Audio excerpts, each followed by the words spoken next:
चीर के धरती का सीना, उम्मीदें बोता हूँ मैं, किसान हूँ मैं, चैन से कहाँ सोता हूँ मैं। जय किसान दोस्तों। नमस्कार दोस्तों, मालवा का किसान चैनल में आपका हार्दिक स्वागत है। अगर आप RVSM 1135 सोयाबीन लगाने जा रहे हैं तो ये वीडियो आपके बहुत काम का हो सकता है दोस्तों, क्योंकि आज के वीडियो में हम RVSM 1135 सोयाबीन की जो विशेषताएं हैं, जिन कारणों से ये वैरायटी इतनी पॉपुलर हुई है, क्या क्या इसके अंदर अच्छाइयाँ हैं और क्या क्या इसके अंदर कमियाँ हैं, और क्या किसान लोगों की धारणाएं हैं, और क्या इस वैरायटी के प्रति लोगों के द्वारा नैरेटिव फैलाया गया है, नकारात्मकता फैलाई गई है। इन सारी चीज़ों के ऊपर आज के वीडियो में हम आगे चर्चा करने वाले हैं। तो आप पहले जो साथी हमारे चैनल पर नए आए हैं वो हमारे चैनल को सब्सक्राइब कर दीजिए, क्योंकि आपको आने वाले समय में लगातार RVSM 1135 soybean, JS 2172 soybean, NRC 150 और भी जो हमारी 9560 हो गई, 2034 हो गई, और भी जो वेराइटियां हैं, इनकी जानकारी लगातार हमारे चैनल पर मिलती रहेगी। तो आप पहले हमारे चैनल को सब्सक्राइब कर दीजिए ताकि इसका जो नोटिफिकेशन है वो आपको मिलता रहे और हमारा वीडियो आपको आपके मोबाइल की होम स्क्रीन पर मिलता रहे। तो करते हैं दोस्तों आज के वीडियो की शुरुआत। तो इस सत्र में RVSM 1135 सोयाबीन का जो रकबा है वो काफ़ी ज़्यादा बढ़ने वाला है, क्योंकि जो लगातार हमने सोयाबीन के ऊपर सर्वे करवाया है चैनल के ऊपर, उसमें लगातार ये निकल के आया है कि RVSM 1135 सोयाबीन की बिजाई इस सत्र में सबसे ज़्यादा होने वाली है और RVSM 1135 सोयाबीन इस सत्र में भी सबसे ज़्यादा चर्चा में रहने वाली है। दोस्तों, RVSM 1135 सोयाबीन में सबसे पहले हम समझेंगे इसकी कमियां या इसका जो नेगेटिव पॉइंट है। तो सबसे जो इसका मुख्य नेगेटिव पॉइंट है कि ये एक लेट वैरायटी है। 105 से 110 दिन में इसकी कटाई हो पाएगी, क्योंकि अगर आप इसे लगाने चाह रहे हैं तो पहले इस पहलू को सबसे पहले समझें, क्योंकि अगर आप लहसुन प्याज की खेती करते हैं, आपको खेत जल्दी तैयार चाहिए, तो फिर इस वैरायटी की तरफ आप मत जाइए। और हाँ, हालांकि कोई ज़्यादा विशेष डिफरेंस नहीं रहता। अगर हम JS 2034 लगाते हैं तो 95 दिन में वो आती है, 10 दिन का डिफरेंस है। अब पिछले सत्र में हुआ क्या है कि वो दूसरी वैरायटियाँ उमड़ गई थी, उसकी वजह से कहीं ना कहीं वो 15 दिन पहले आ गई है, फिर उसके बाद उसके मेच्योरिटी समय के बाद ये 15 दिन बाद आती है, तो 1 महीना लेट आई, तो एक हवा बन गई सोशल मीडिया पे, अरे कि ये तो सबसे ज़्यादा लेट वैरायटी है, इससे तो परेशानियां खड़ी हो जाएगी।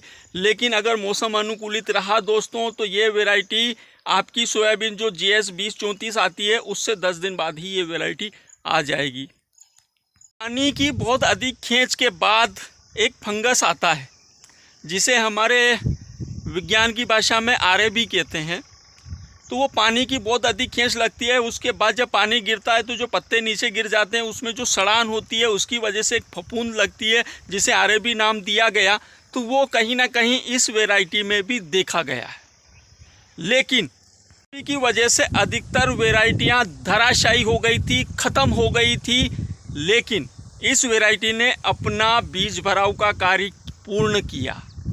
तो ये इसका नेगेटिव पॉइंट नहीं मान सकते हैं, क्योंकि RAB लगभग हर वैरायटी लेट वैरायटी में आया था, और बहुत सारी वैरायटियां तो जो बहुत प्रचलित चल रही है उनमें और ज़्यादा देखने को मिला था। बाकी इस वैरायटी ने उसको कवर कर लिया था, लेकिन RAB कहीं ना कहीं इसमें भी आता है।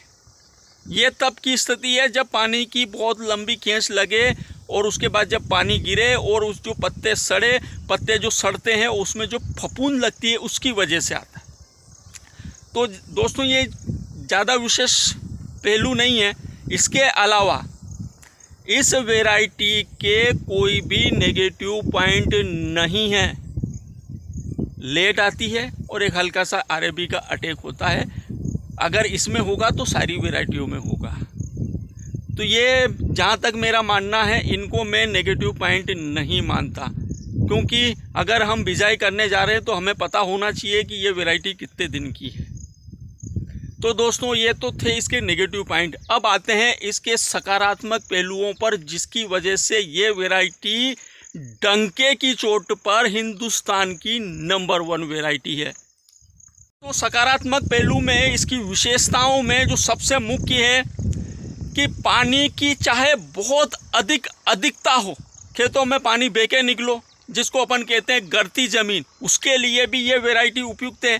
चाहे पानी की बहुत अधिक खींच लगो, जैसे पिछले साल 25 दिन की लगातार हमारे क्षेत्र में, रतलाम क्षेत्र में 25 दिन की लगातार खींच लगी, उसके बाद भी इस वैरायटी ने बहुत शानदार प्रदर्शन करके दिया। मौसम के अनुसार ये वैरायटी अपने आप को अनुकूलित करती चली जाती है और कहीं ना कहीं बहुत शानदार इसने पिछले साल जो मौसम पानी की जो बहुत अधिक लंबी खींच लगी, 25 दिन की खींच लगी, उसके बाद भी इस वैरायटी ने अपने आप को एडजस्ट किया और अन्य दूसरी वैरायटियों से ज़्यादा उत्पादन निकाल के दिया है।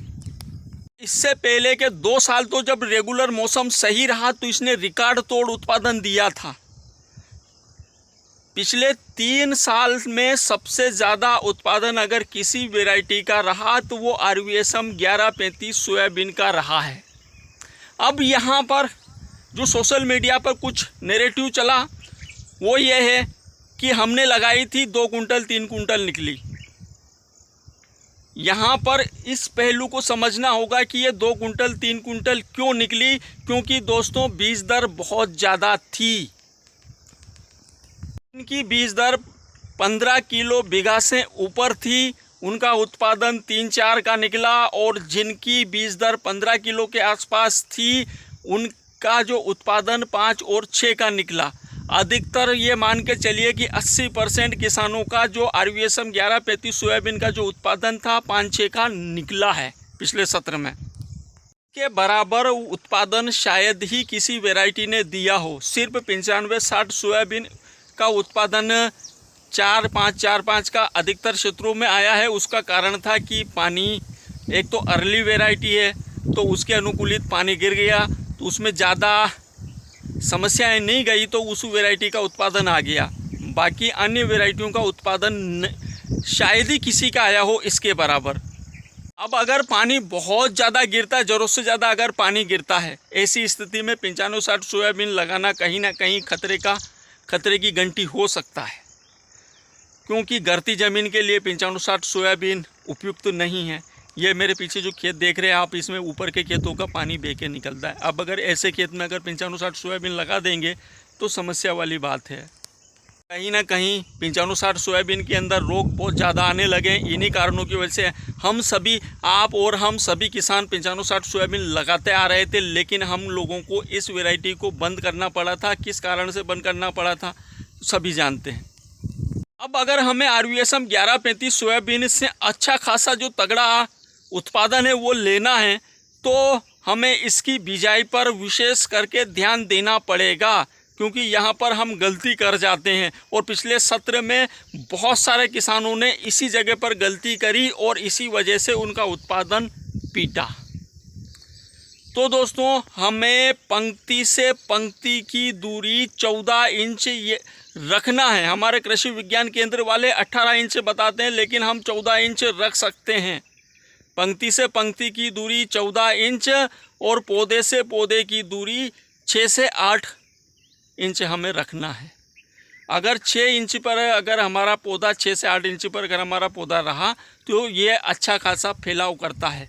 अब आप ये ना सोचें कि छिद्दी रहेगी, क्योंकि दोस्तों हम GS 95-60 और GS 20-34 जो सोयाबीन हम लगाते आए हैं 25 से 30 किलो पर बीघा डालते हैं, तो आप भूल कर भी ये गलती ना करें।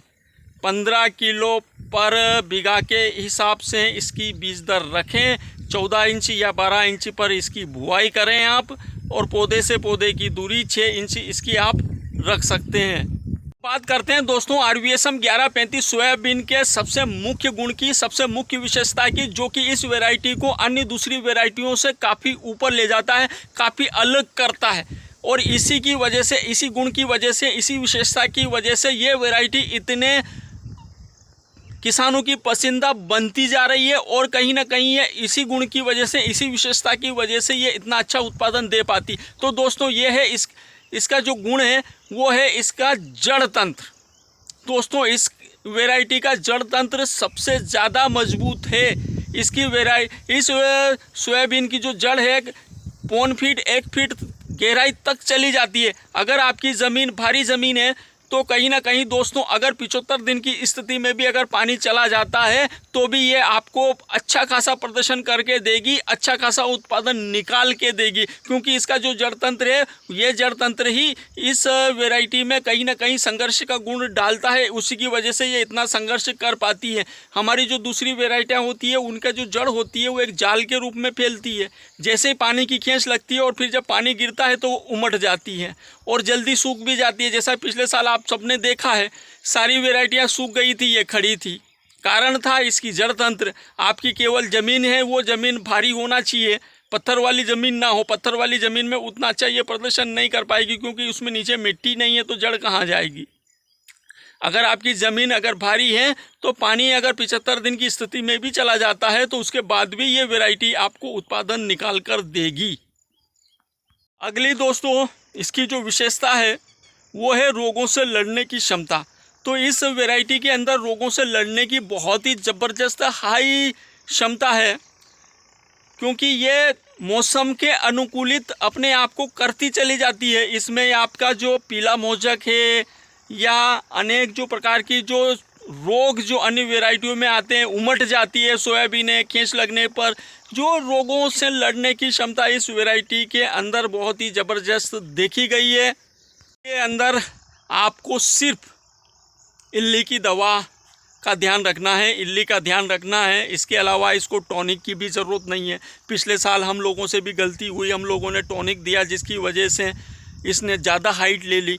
तो हमें टॉनिक की भी ज़रूरत नहीं है। खड़ी फसल में खाद देने की भी ज़रूरत नहीं है, क्योंकि जड़ गहराई में चली जाएगी तो ये नीचे से अपने पोषक तत्व ग्रहण कर लेगी। उसके अलावा इसमें जो राइजोबियम की जो गांठें हैं वो भी ज़्यादा हैं, जिसकी वजह से हमें ज़्यादा खादों की भी ज़रूरत नहीं लगेगी। तो और विभिन्न प्रकार के रोगों से लड़ने की इसके अंदर क्षमता है। तो रोगों की तरफ से भी हम इस वैरायटी से में मुक्त हैं। इसमें ज़्यादा विशेष किसी प्रकार के रोग नहीं आते।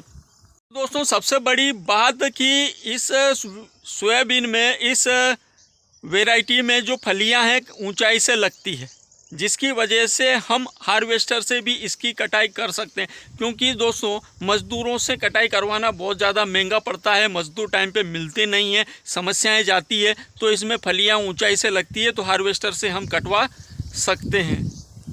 थी दोस्तों RVSM 1135 सोयाबीन के अच्छे बुरे पहलुओं के ऊपर चर्चा।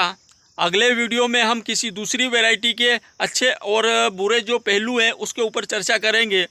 तो दोस्तों RVSM 1135 सोयाबीन की ये चर्चा आपको कैसी लगी? अगर वीडियो अच्छा लगा हो, जानकारी अच्छी लगी हो तो वीडियो को लाइक करें, कमेंट करें, शेयर करें और संभव हो सके तो इस किसान के चैनल को सब्सक्राइब करें। नमस्कार दोस्तों।